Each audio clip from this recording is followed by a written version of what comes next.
Então, Ana, nessa questão do controle de pragas, doenças, quer dizer, a lógica é tão diferente, né, da agrofloresta, da agricultura orgânica de uma forma geral, ela é muito diferente da agricultura convencional, né? Porque parte-se da ideia de que na agricultura orgânica e na agrofloresta a gente sempre trabalha com a vivificação do solo, quer dizer, em tornar os solos cada vez mais vivos, né, e férteis, ricos e biodiversos, né? Então, quer dizer, você nada mais faz do que, de certa forma, recuperar o equilíbrio natural entre o solo, né? E a gente tem aquela máxima na agricultura orgânica que diz que um solo orgânico é um solo saudável significa uma planta saudável, né? Então são concepções bem diferentes, né, da agricultura convencional para a agricultura orgânica.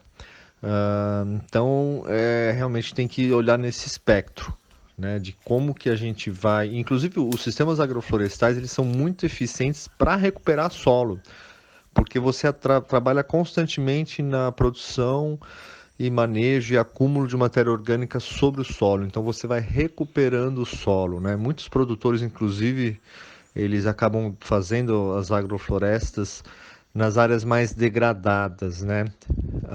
E isso reflete um pouco também no que diz respeito à produtividade.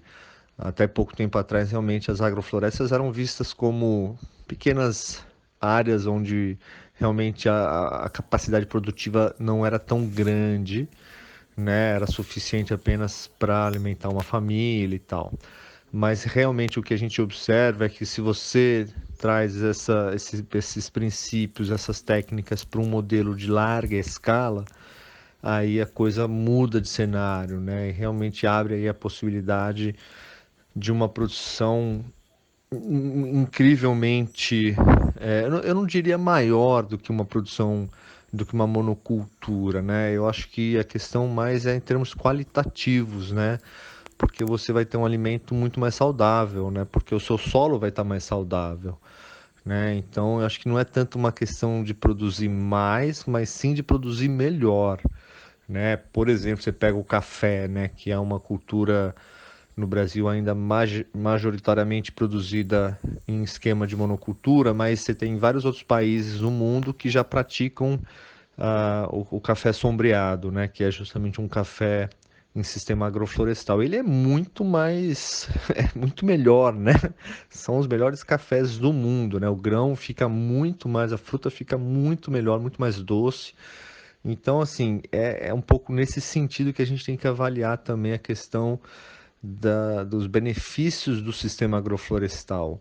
Ele traz um equilíbrio, ele traz uma recuperação, uma restauração do solo, ele vivifica o solo, ele traz uma cobertura permanente para o solo e ele funciona muito bem. Isso tem vários estudos já comprovando, né? O Instituto IP aqui em São Paulo faz um trabalho muito legal nesse sentido, mostrando que as agroflorestas acabam sendo verdadeiras corredores ecológicos, né? E acabam protegendo também as bordas de unidade de conservação, enfim, tem um papel fundamental no trânsito da fauna, né? E da flora também, acaba tendo uma diversidade de espécies nativas e o cruzamento entre essas espécies, tudo acontece ali dentro dessa agrofloresta. Então é muito interessante.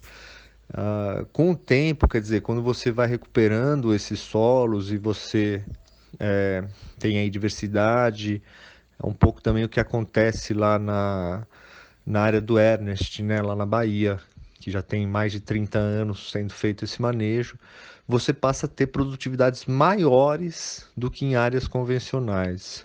Aí sim, aumentando, né, o número de áreas que estão trabalhando com sistemas agroflorestais, né, e de experiências nesse assunto. E a própria Fazenda da Toca, né, como você já tinha mencionado que você foi conhecer, ela é mais recente, né? Mas ela é interessante porque ela traz justamente essa questão da escala, né? De como que ela mostra que é viável trabalhar agrofloresta em larga escala. Isso, o que é incrível, né? Porque além de todos os outros benefícios, você ainda tem maior produtividade. Então, assim, existem muitos mitos, né? Muitas fake news também nessa questão. Mas o fato é que, assim, é indiscutível, né, os benefícios desses sistemas, né? O curioso é que a gente trava quase que essa briga, né, entre a agricultura convencional, de larga escala, o agronegócio e tal, com o pequeno, com o pequeno produtor orgânico, agrofloresteiro.